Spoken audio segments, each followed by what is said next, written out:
नमस्कार दोस्तों। इस वीडियो में आपका हार्दिक स्वागत है। मैं हूं पत्रकार योगेंद्र योगी।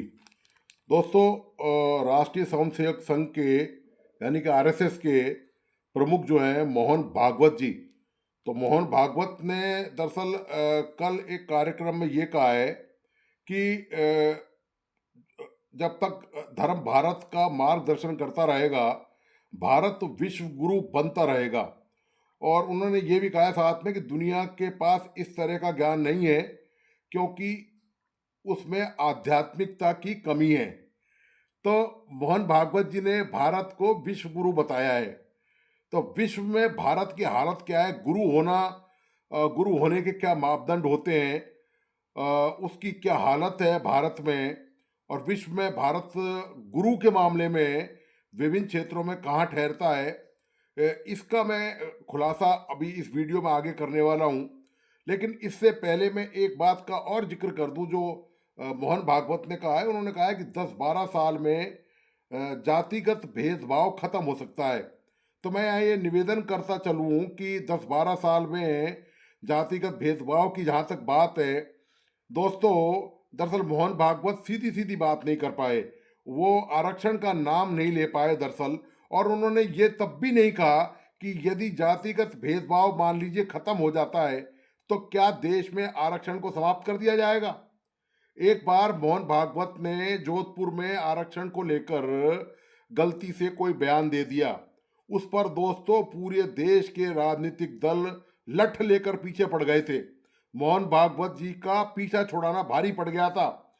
ये आसान नहीं है दोस्तों, ये राजनीति का मामला है।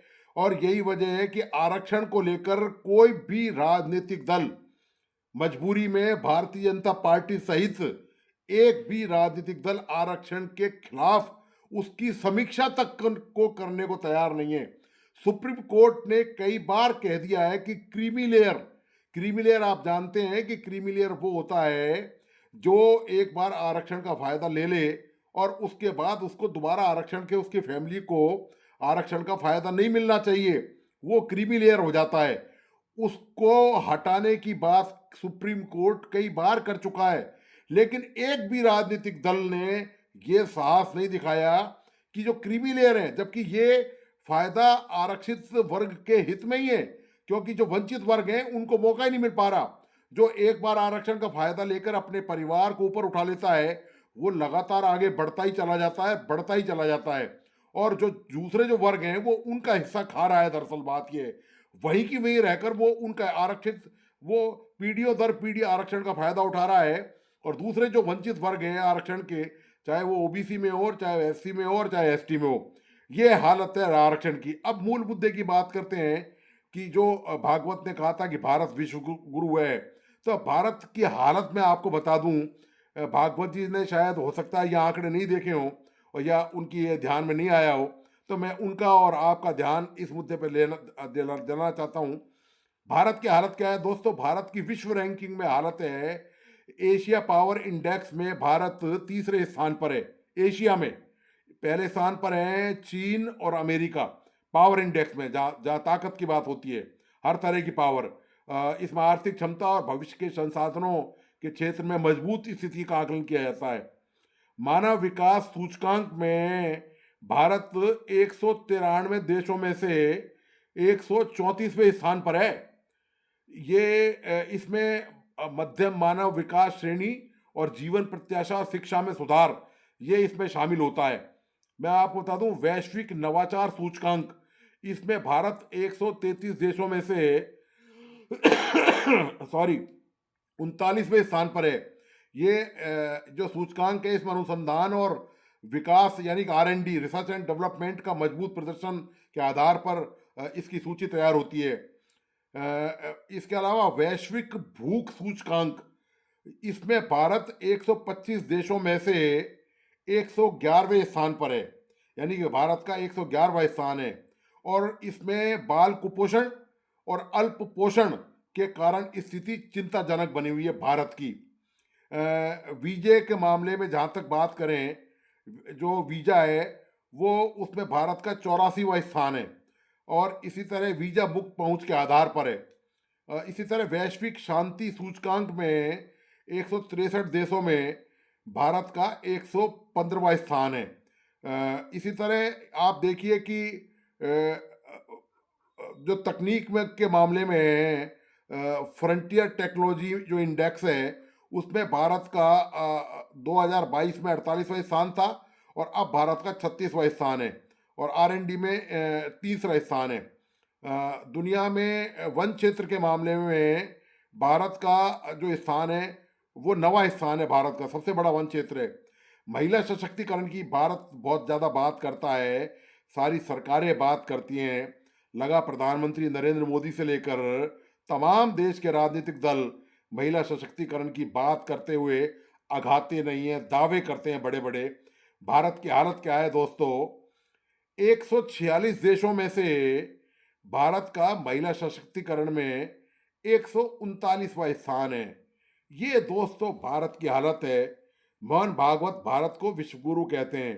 कौन सा विश्व गुरु है भारत, बताइए? अब आप ही खुद सोचिए, आप जिस क्षेत्र में रहते हैं उस इलाके की हालत पे बात कर लें, विश्व गुरु की बात तो हो गई पूरी अब। ठीक है, ये मैंने आपके सामने आंकड़े रख दिए हैं विश्व के, और इनको झुटलाया नहीं जा सकता, ये मैं बता दूंगा आपको। इनको झुटलाना आसान काम नहीं है। ये विश्व स्तर पर रिसर्च करके पूरी तरह से इनमें पूरी एक टीम लगती है, तब ये आंकड़े वैश्विक जो संगठन है, चाहे वो यूनाइटेड नेशन का हो, संयुक्त राष्ट्र संघ का हो, चाहे इंडियन मॉनेटरी फंड IMF हो, विश्व बैंक हो, वर्ल्ड हेल्थ ऑर्गेनाइजेशन हो, इस तरह के जो तमाम अंतर्राष्ट्रीय और जो निजी ख्याति प्राप्त संगठन है जिनकी रेपुटेशन है पूरे वर्ल्ड में, वो ये आंकड़े तैयार करते हैं।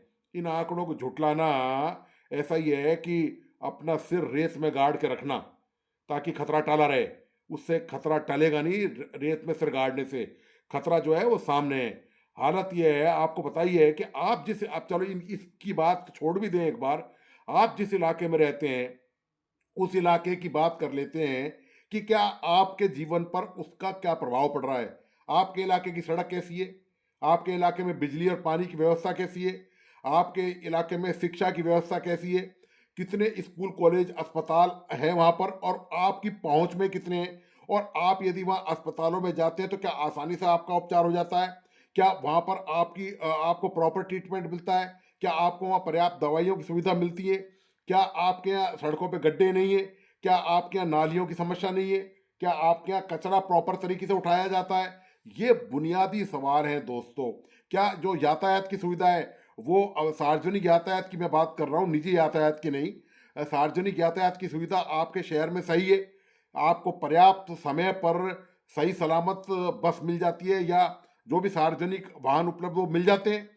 आप खुद ही इस बात का देख लीजिए कि आपकी हालत क्या है। तो जिस इलाके में आप रहते हैं उस क्षेत्र की जब हालत सही नहीं है तो वही हालत पूरे देश की है, और उसी देश की हालत के आधार पर ये आंकड़े तैयार किए गए हैं। तो इन आंकड़ों को झुटलाया नहीं जा सकता दोस्तों, ये सच है। और आईना आपको खुद को देखना पड़ेगा, इस देश को इन सब मुद्दों पर जो मैंने गिनाए हैं, इनमें पहले 5वां स्थान या पहला और 10वां स्थान हासिल करने में कम से कम 50-100 साल लगेंगे दोस्तों। ये कोई आसान मुद्दा नहीं है, ये जबान हिलाने से नहीं होगा। इसके लिए बहुत भारी भरकम क्रांतिकारी देश में बदलाव करने पड़ेंगे, तब जाकर ये मंजिलें दोस्तों हासिल होंगी। तो दोस्तों, आपका आज का विश्लेषण कैसा लगा, प्लीज़ अपने लाइक एंड कमेंट के साथ बताइए। मेरा तमाम दोस्तों से आग्रह है कि इस वीडियो को अपने दोस्तों और परिजनों को ज़रूर शेयर करें। साथ ही जिन मित्रों ने इस YouTube चैनल को सब्सक्राइब नहीं किया है, प्लीज़ सब्सक्राइब करें, लाइक करें और बेल आइकॉन का बटन ज़रूर दबाइए। धन्यवाद, नमस्कार।